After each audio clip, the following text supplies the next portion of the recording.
junto con la que viene ahora, que nos gusta presentarla como grande y libre, Rocío Jurado, que fue quien le cantó por primera vez a la insatisfacción sexual femenina.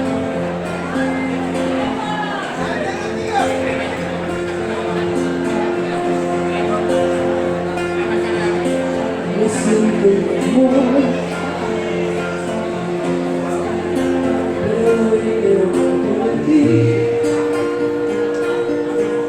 Aunque pueda faltarme el valor para verte a la cara,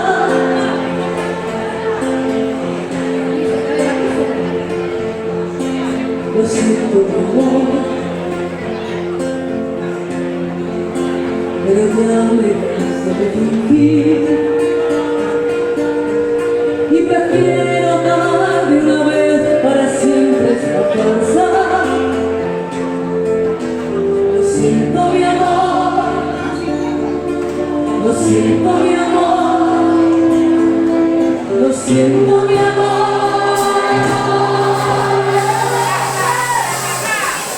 Hace tiempo que no siento nada contigo.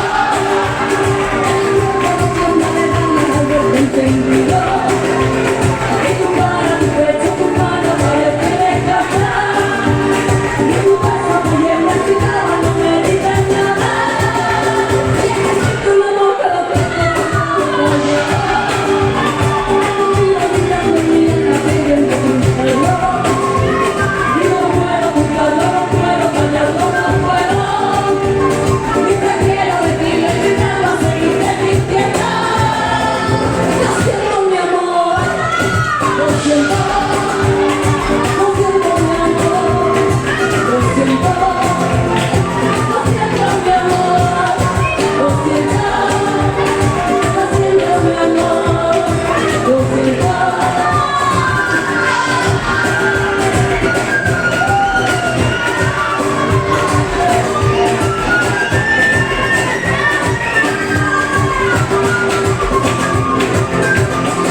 Muchas gracias.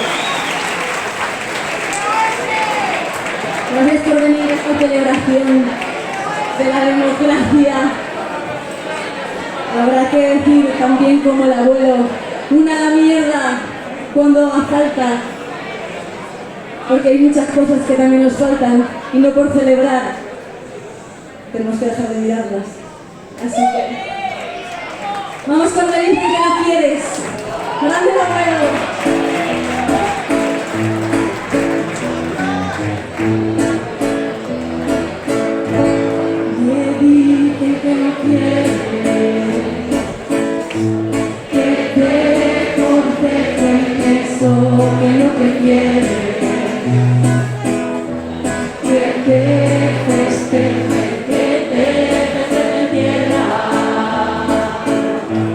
De los moneros que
Muchas gracias a nuestra organización, que ya un equipo muy grande, y a todas las compañeras que han estado aquí.